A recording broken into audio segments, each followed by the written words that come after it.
in grief, when we have attachment to people who have died, such as a partner or an unborn child, how can we best cope with this loss and find peace? The best is, well, first of all, the first thing that the yogis are telling us, it doesn't mean that this is helpful, but it's the yogis are telling us that this is the truth.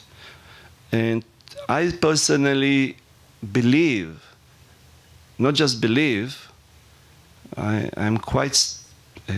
have this certainty that this is the truth. The yogis are telling us that we are the immortal Atman or self. We are immortal beings. We do not die.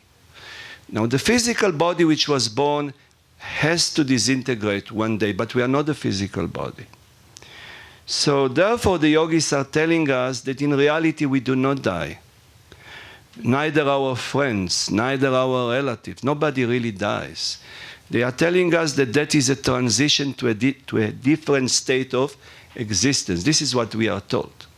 Nevertheless, in spite of everything, I have seen yogis grieving. They know it and they are grieving. So then the person is patiently to go through the process of grief.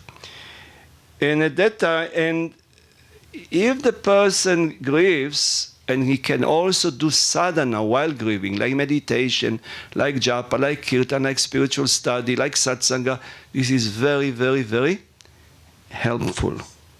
As for other people, in my view, it's good to give, to be compassionate, and to give the grieving person the space, and also to give the necessary support for the person to go through the process of grief. It's not an intellectual thing.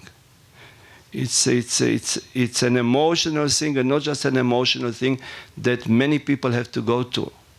So therefore, we need to be compassionate and we need to give support.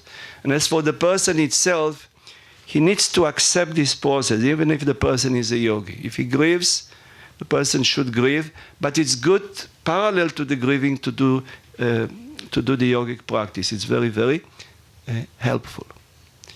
This is what I can say.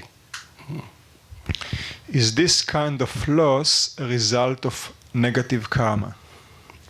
Pain is the result of negative karma. Suffering is the result of negative karma.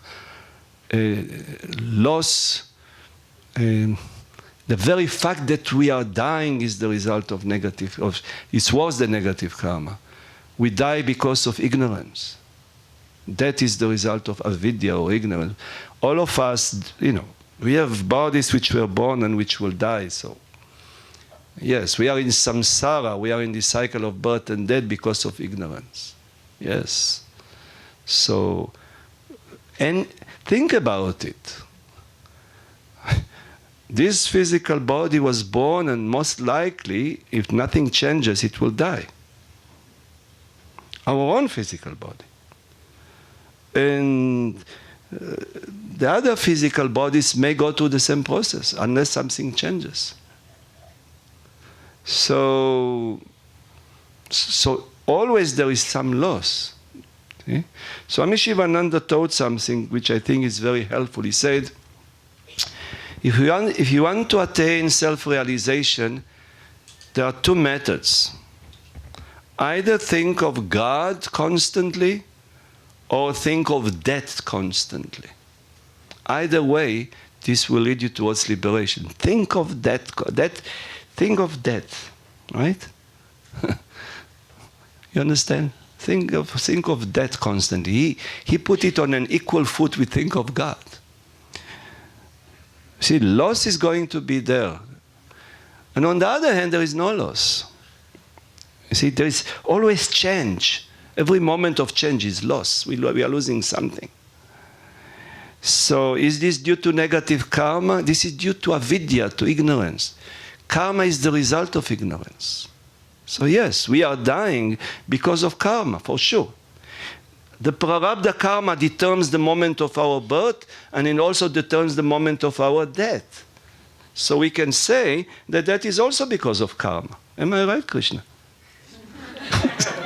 It's therefore, in Vedic astrology, actually, you can see the moment of death. Okay, there are many stories. See? We are born because of karma. We go through this movie of life because of karma, and the physical body dies because of karma, and karma is because of avidya or ignorance. Now, is this suffering? Yes.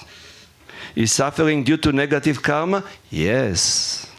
What's the way to stop suffering? To remove avidya or ignorance. How do you remove avidya? By practicing yoga. Simple. See? So, is loss due to negative karma? Definitely. Definitely. How to prevent loss? Practice yoga.